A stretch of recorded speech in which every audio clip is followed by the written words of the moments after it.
So growing up, I was pretty happy for the most part when I was a kid, but I started to struggle with depression at a pretty early age.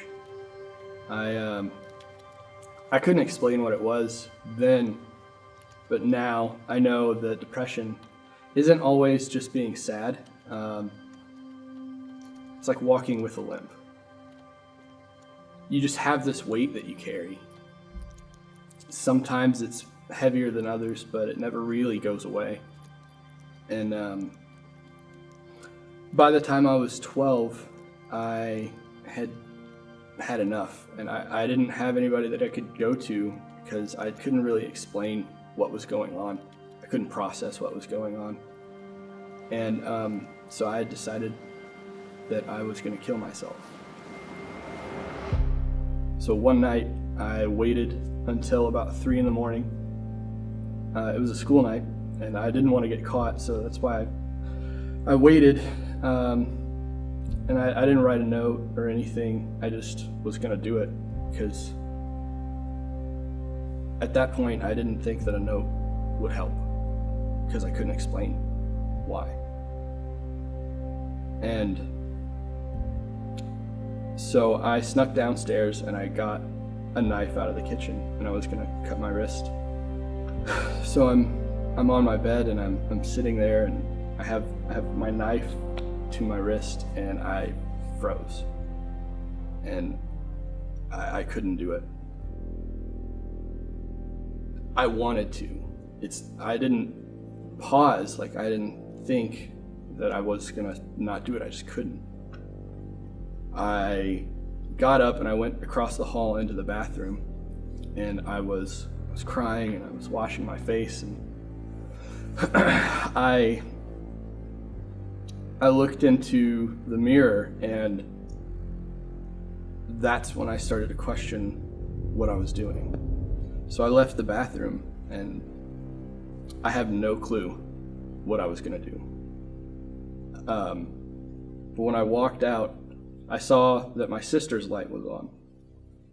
And this was right around the time that we actually started being friends. So I walked up to her door because if her light's on, I figured she was awake and I was gonna talk to her and see, if maybe I could try to figure out how to say what was going on. But as I got closer, I heard that I heard her talking. I paused and I listened to what she was saying. And in that moment, I realized that she was praying for me. And that's the first evidence that I ever had that God was real. Because she woke up from a dead sleep and felt this overwhelming need to pray for my safety.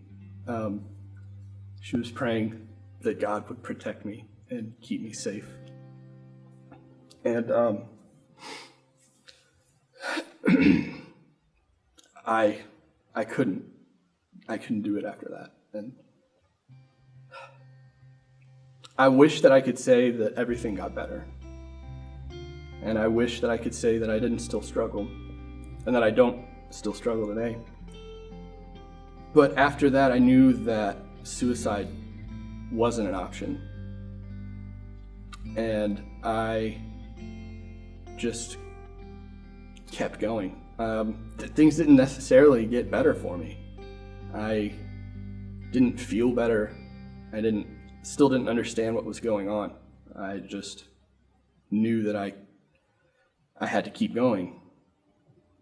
Over the years, how I combated depression and how I tried to make myself, feel better was that I turned off. I just stopped feeling. I wouldn't let myself feel anything.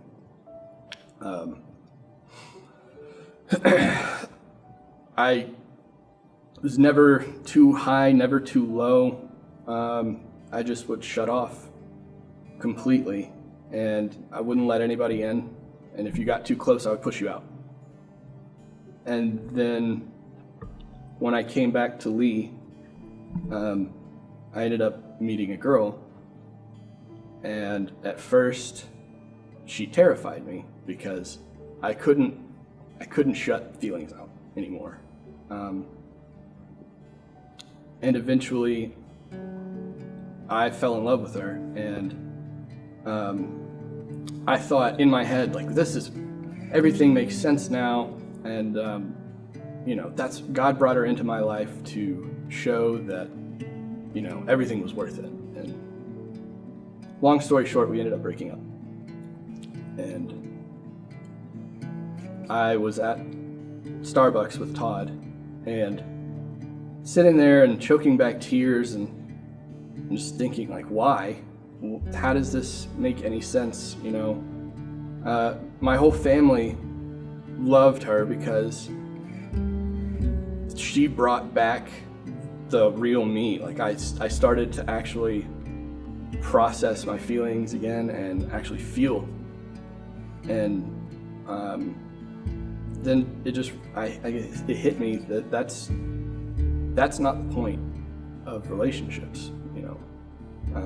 God doesn't let you go through things so that somebody else can come along and make it worth it, because you're the one who was worth it in the first place. So I'm sitting there and talking to Todd. I knew that I had two options at this point. I knew that I could either go back to my old ways and how I would deal with stuff like this and shut off, and I know where that leads.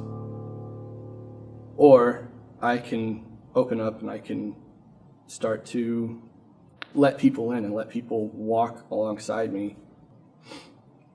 So I decided to let people into my life, and so Todd introduced me to Caleb Disney. We started an A-team together, and just all this growth really started happening. And it's not that anything is really that different, but my perspective has changed. I look at things differently.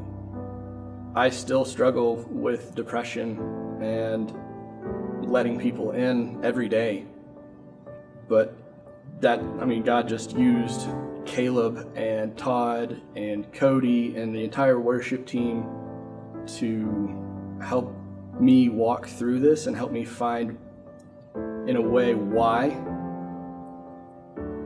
For me, the why was in worship. As I got more and more opportunities to be part of the worship team, not just playing on stage, but like helping out with production and stuff, I really, for probably the first time, was able to lay down some of the stuff that I've been carrying and kind of open my eyes to what was happening around me and what God was using my worship to do in other people. Not that I get any credit for it, but like the corporate act of worshiping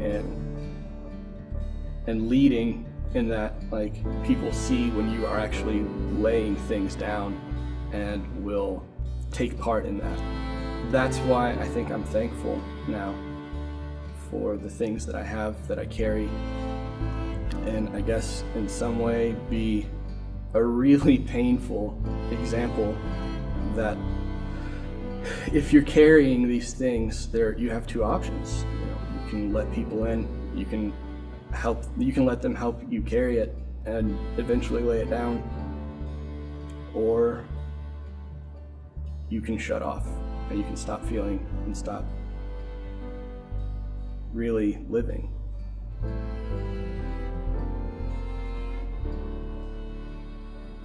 My name is Mal Smith, and this is my story.